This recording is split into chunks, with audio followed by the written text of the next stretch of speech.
আজকে আমাদের ত্রিপুরা রাজ্যের পুলিশের মহানির্দেশকের এই অফিসে গণতন্ত্র বাঁচানোর জন্য, সংবিধান রক্ষার জন্য এখানে জড়ো হয়েছেন এবং পথচারী বন্ধুরা এবং এই এলাকার মানুষ যারা আমাদের বক্তব্য শুনছেন, আমি আপনাদের সকলকে শুভেচ্ছা জানাচ্ছি।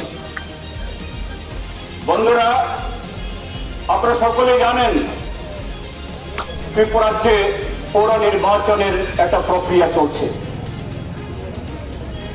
গত 27 তারিখ থেকে আনুষ্ঠানিকভাবে এই নির্বাচনের বিজ্ঞপ্তি জারি করা হয়েছে, মনোনয়নপত্র জমা হয়েছে।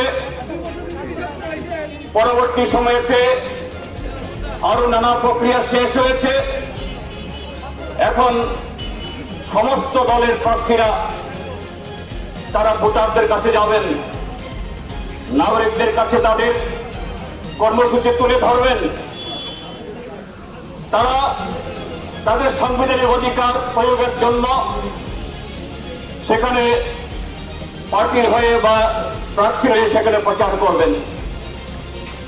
কিন্তু বন্ধুরা, আমরা লক্ষ্য করছি ত্রিপুরা রাজ্যে সেই 2018 সালে বিজেপি আইপিএফটি জোট সরকার কায়েম হবার পর এ রাজ্যে সংবিধান, গণতন্ত্র, আইনের শাসন সবগুলোকে প্রায় ভেঙে চুরে চুরমার করে দিয়েছে। আমরা আশা করেছিলাম গত 3.5 বছরে যা হবার হয়ে গেছে।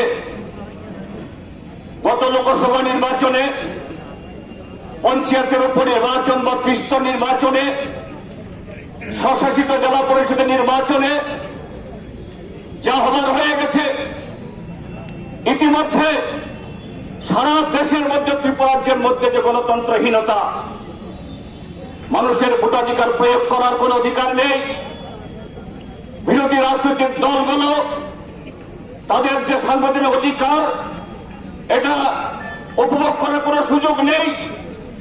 দিন দুপুরে প্রায় সকাল বিকাল যখন খুশি শাসক দলের আশ্রিত সমাজ বিরোধীরা সেখানে পার্টির দপ্তর ভাঙছে, মিছিল আক্রমণ করছে, বাড়িঘর লুট করছে, পোড়াচ্ছে।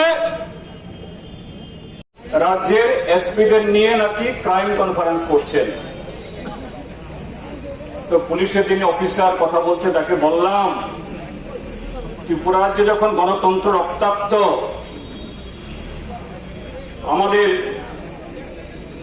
সংবিধান ছিন্ন ভিন্ন, তার চেয়ে বড় আর ক্রাইম কি আছে? তারা বলছেন 8টা অব্দি নাকি কনফারেন্স চলবে। ঠিক আছে, আমরা বলেছি 8টার পরে রাত্র 10টা হলে কোনো অসুবিধা নেই, 5টা মিনিট শুধু আমরা ডিজিকে কথা বলবো। কেননা ডিজির ওনার যে অবস্থান, আইজি, ডিআইজি, এসপি, ডিএসপি সবার সাথে আমরা প্রতিদিন কথা বলছি, কিন্তু কোনো উন্নতি হচ্ছে না। সেই কারণেই আমরা এসেছি এখানে।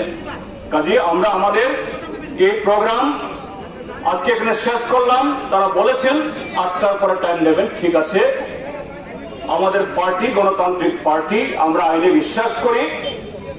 একজন आईपीएस অফিসার বলেছেন, সাম हम आपको कंफर्म कर देंगे, 8 बजे आप आइए। ঠিক है, আমরা এখন যাচ্ছি।